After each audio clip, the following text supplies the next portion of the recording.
हरे कृष्णा कृष्णा कृष्णा हरे हरे, हरे राम राम राम हरे हरे। মহাপ্রভু যে প্রেম ধর্ম প্রচার করেছিলেন সেই ধর্মের উদ্দেশ্যটা কি ছিল? এখন আমরা সাধারণভাবে বলবো যে ধর্ম কাকে বলে, ধর্ম জিনিসটা কি। একটা জাগতিক দিক দিয়ে উত্তর আছে, একটা পারমার্থিক দিক থেকে উত্তর আছে। হ্যাঁ, বুঝলেন? মানব জীবনের উদ্দেশ্যটা কি আর মানব জীবনের ধর্মটা কি? হ্যাঁ, শাস্ত্র অনুযায়ী ধর্ম বলতে বোঝায় ধর্মাংস্তু সাক্ষাৎ ভগবত প্রণীতম, ভগবানের দেওয়া যে নিয়ম, যে আইন, ওটাই ধর্ম একদিক দিয়ে। ঠিক আছে, এখন আমরা ভগবানের দেওয়া আইনটা কি সেটা আমরা জানি না। শাস্ত্রগ্রন্থ যদি না পড়ি, সাধুসঙ্গ না করি, তাহলে আমরা জানতে পারবো না, তাই না? তা এখন প্রশ্ন হচ্ছে যে আমরা যেহেতু একটা মানব শরীর পেয়েছি, তো তাই মানুষ ধর্ম কেন করে? ধর্ম করে কিছু পাওয়ার আশায়। হ্যাঁ, তাই না? কিছু না পেলে মানুষ ধর্ম করবে না, কিছু পায় বলে মানুষ ধর্ম করে। হ্যাঁ, ঠিক আছে। এখন আমরা যে কোনো সম্প্রদায়ের, যে কোনো দেশের, হ্যাঁ, যে কোনো জাতি আমরা মানুষ রূপে জন্মগ্রহণ করতে পারি, ঠিক না? আমি যদি আজ আমেরিকায় জন্মগ্রহণ করি তাহলে আমাকে আমেরিকানবাসী বলবে। আমি ভারতে জন্মগ্রহণ করলে আমাকে ভারতবাসী বলবে। আমি হিন্দু ঘরে জন্মগ্রহণ করলে আমাকে হিন্দু ধর্মের লোক বলবে। আমি মুসলিম ঘরে জন্মগ্রহণ করলে বলবে মুসলিম ধর্মের লোক, তাই না?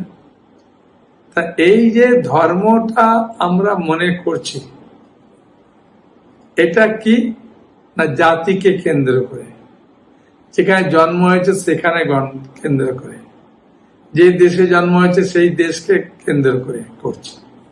ঠিক আছে, আচ্ছা।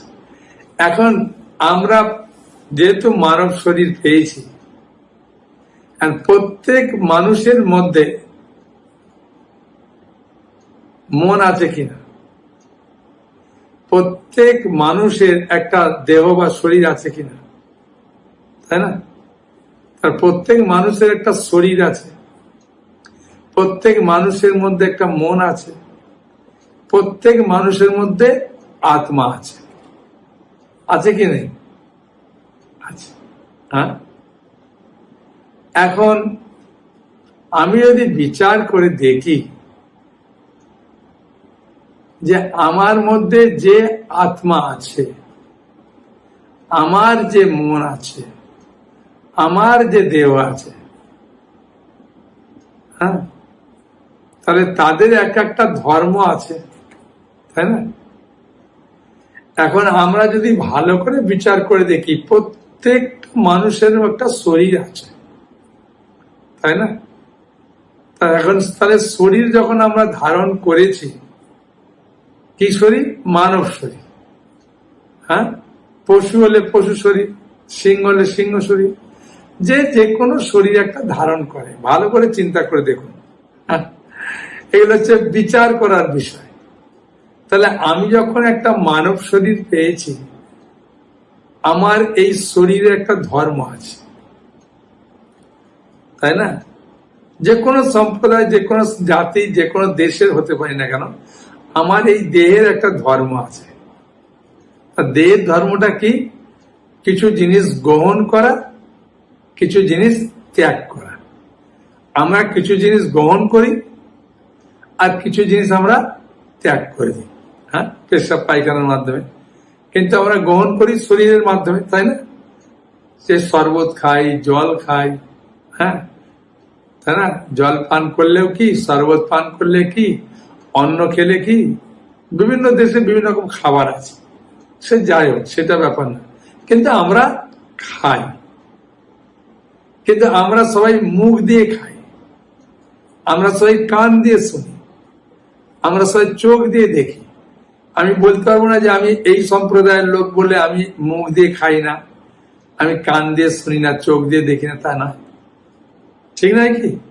তাহলে আমরা যখন মানুষ শরীর পেয়েছি, আমাদের এই শরীরটা আমরা যে কোনো মানব শরীর পাই না, যে কোনো জাতির পাই না কেন, আমরা মুখ দিয়েই খাই, চোখ দিয়ে দেখি, কান দিয়ে শুনি, ঠিক? আচ্ছা, তাহলে শরীরের ধর্ম তাহলে কি? কিছু গ্রহণ করা আর কিছু ত্যাগ করা, তাই না? শরীরের দিয়ে আমরা মুখ দিয়ে কিছু খাচ্ছি আর পেশাব নালী বা পায়খানা নালী দিয়ে কিছু ত্যাগ করে দিচ্ছি। এটা শরীরের ধর্ম। এটা বলতে পারবে না যে আমি এই ধর্মের লোক, আমি এইভাবে করি না, আপনি এই ধর্ম, না, সবাই একইভাবে করে। তাহলে আমি যখন এই শরীরের ধর্মটা পালন করি, তা শরীরের ধর্ম পালন করলে কিছু দেবে। তাই শরীর থেকে আমি কি পাই? শরীর থেকে শুধু সুখ আর দুঃখ পাই। শরীর যে ধর্মটা করার ফলে আমাকে কিছু সুখ দেয়, নালে দুঃখ দেয়। এই দুটোর মধ্যে আমাকে কিছু না কিছু একটা দেবে, হ্যাঁ, তাই না? বেশি খেলে আমার শরীর খারাপ করে দুঃখ দেবে, কম খেলে শরীর ভালো থাকলে আমাকে সুখ দেবে, ঠিক? আচ্ছা, এখন এই সুখ দুঃখটা এই শরীর থেকে কিভাবে অনুভব করছি, কিভাবে আমরা পাচ্ছি, একটা ছোট উদাহরণ দিলে আমাদের বুঝতে আরো সুবিধা হবে। যেমন রসগোল্লাটা বিষয় আর জিহ্বাটা হচ্ছে ইন্দ্রিয়, তাই না? আমরা ইন্দ্রিয়ের মাধ্যমে সুখ বা দুঃখ পাই, বুঝা গেল? তাহলে রসগোল্লাটা বিষয়, এই রসগোল্লাটা যখন আমার জিহ্বাকে স্পর্শ করবে তখন আমি সুখ পাবো, হ্যাঁ? আর যদি আমার ডায়াবেটিস বা কোনো রোগ থাকে, তখন রসগোল্লা মিষ্টি খাওয়া ডাক্তার নিষিদ্ধ করেছে, পেলে আমি দুঃখ পাবো, হ্যাঁ, তাই না? আচ্ছা, যদি এই উদাহরণটা বুঝতে অসুবিধা হয়, আরেকটা উদাহরণ দিই। এই ফ্যান চলছে সুন্দরভাবে, আপনার শরীর যদি ভালো থাকে তাহলে ফ্যানের হাওয়াটা আপনি গ্রহণ করে খুব আনন্দ পাবেন। আর যদি শরীর খারাপ হয় তাহলে ফ্যানের হাওয়া থেকে যত দূরে থাকবেন, হাওয়াটা যত ত্যাগ করবেন, তখন আপনি আনন্দ পাবেন। আর ফ্যান চললে আপনি দুঃখ পাবেন, হ্যাঁ? কিভাবে পাচ্ছেন? ভালো করে চিন্তা করে দেখুন। ইন্দ্রিয়ের মাধ্যমে। এই ত্বক, চামড়াটা একটা ইন্দ্রিয়, তাই না? হাওয়াটা কোথায় লাগছে? এই চামড়ায়। তাহলে হাওয়াটা হচ্ছে বিষয় আর এই ত্বকটা হচ্ছে ইন্দ্রিয়। তাহলে বিষয়ের সঙ্গে যখন ইন্দ্রিয়ের সংযোগ হয় তখন আমরা সুখ বা দুঃখ পাই। যেমন রসগোল্লাটা বিষয়, জিহ্বাটা ইন্দ্রিয়, এই হাওয়াটা হচ্ছে বিষয়, ত্বকটা হচ্ছে ইন্দ্রিয়। তাহলে এর সঙ্গে যখন স্পর্শ হচ্ছে, যখন জ্বর হচ্ছে, যখন স্পর্শ করছে, আমি বলছি ঠান্ডা লাগছে, ফ্যানটা বন্ধ করো। আর যার এই ত্বকটা, শরীরটা ভালো আছে, গরম লাগছে, ফ্যানটা চললে বললে ভালো লাগছে। তাহলে এই শরীরকে কেন্দ্র করে আমরা সুখ বা দুঃখ পাচ্ছি, তাই না? আর শরীরের ধর্মটা কি? কিছু গ্রহণ করছে, কিছু ত্যাগ করছে, হ্যাঁ? বুঝতে কোনো অসুবিধা হলো না? তাহলে প্রত্যেক মানুষই এই ধর্মটা পালন করে, যে কোনো জাতির লোক পালন করে, হ্যাঁ? আর প্রত্যেকের মধ্যে মন আছে কিনা, সে যে কোনো জাতি, যে কোনো দেশের বাসী হোক না কেন, এই মানব শরীর পেয়েছেন মনে একটা মন আছে। অন্য শরীরও মন আছে, কিন্তু মানব শরীরকে মেন কেন্দ্র করে তো এই মানব শরীরকে নিয়ে তো যত ধর্মকে নিয়ে অশান্তি হয়, সেই জন্য বোঝার চেষ্টা করেন। তাহলে আমাদের মধ্যে মন আছে। যে কোনো জাতি, যে কোনো দেশের, যে কোনো সম্প্রদায়ের লোক থাকুক না কেন, তার প্রত্যেকের মধ্যে মন আছে। তাহলে মন ধর্ম করতে চায়, হ্যাঁ? তাহলে মনের ধর্মটা কি? কিছু সংকল্প করা আর বিকল্প করা। মনের ধর্ম কি? কিছু সংকল্প করা, কিছু বিকল্প করা। মানে মন কখনো প্ল্যান করে একটা, আবার মনই প্ল্যানটা ভেঙে দেয়, ঠিক আছে? তাহলে মনের কাজ হচ্ছে প্ল্যান করা, প্ল্যান ভাঙা, সংকল্প বিকল্প। তাহলে মন থেকে আমরা কিছু তো পাবো ধর্ম করলে। তা মন থেকে কি পাই না, মন যখন ধর্ম করে তখন শান্তি বা অশান্তি পায়।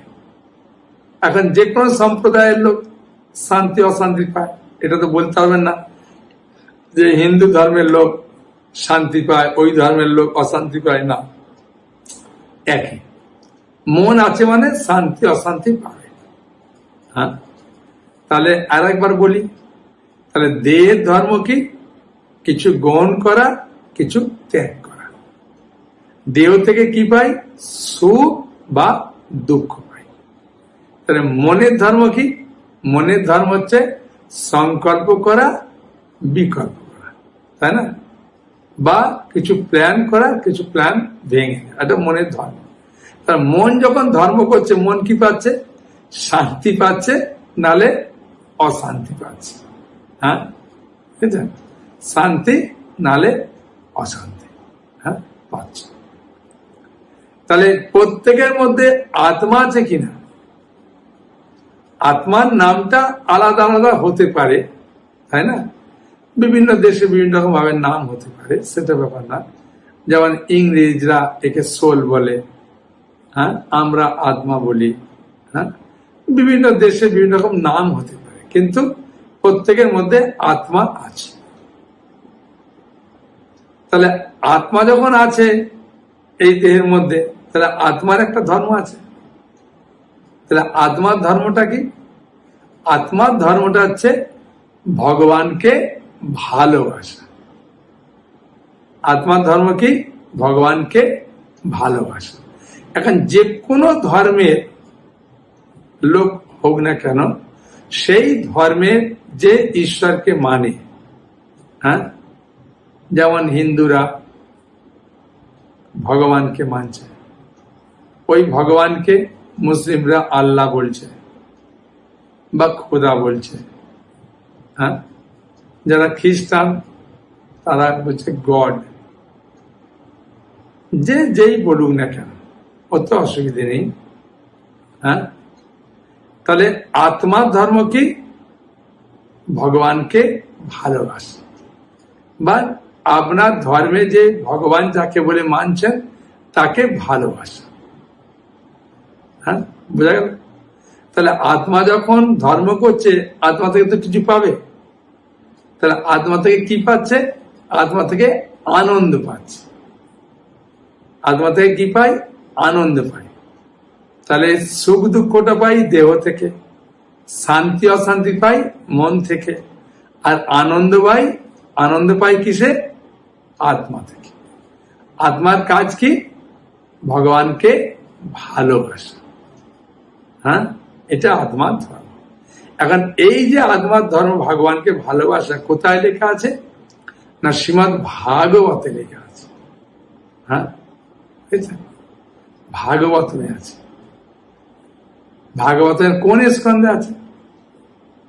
বিভিন্ন সম্প্রদায়ের যে বই আছে, প্রত্যেকটা বইয়েতে ভগবানকে ভালোবাসার কথা বলেছে। হ্যাঁ, আমার জানা না থাক, আপনার জানা না থাক, আপনার যারা ধর্মে উন্নত তাদেরকে জিজ্ঞাসা করলে তারা একই উত্তর দেবে। ভাগবতে প্রথম স্কন্ধের 2য় অধ্যায়ে 6 নম্বর শ্লোকে বলছেন, হ্যাঁ, যে সবই পুংসাং পর ধর্ম। পুংসাং মানে মানুষের। এখানে বলেননি যে হিন্দু ধর্মের মানুষ, মুসলিম ধর্মের মানুষ, খ্রিস্টান ধর্মের মানুষ, ইহুদি ধর্মের মানুষ, না, যে কোনো মানুষ।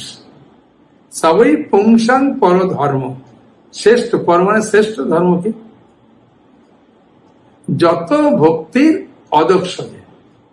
অদক্ষদে মানে যাকে জড় ইন্দ্রিয় দিয়ে উপলব্ধি করা যায় না। অহেতুকি অপ্রতিহতা জয়া আত্মা সুপ্রসিদ্ধতি। যখন আমি আমার হৃদয় দিয়ে, অন্তর দিয়ে, নিষ্ঠার সঙ্গে ভগবানকে ভালোবাসবো, তখন আমার হৃদয়ে যে আত্মা আছে, যার জন্য আমি এত সুন্দর কথা বলছি, চলছি, অফিস যাচ্ছি, আসছি, খাওয়া দাওয়া করছি, হ্যাঁ, তার প্রসন্নতা লাভ করে। জয়া আত্মাসু প্রসিদ্ধ। এই আত্মা খুব প্রসন্নতা লাভ করে যখন আমরা ভগবানের সেবায় যুক্ত থাকি।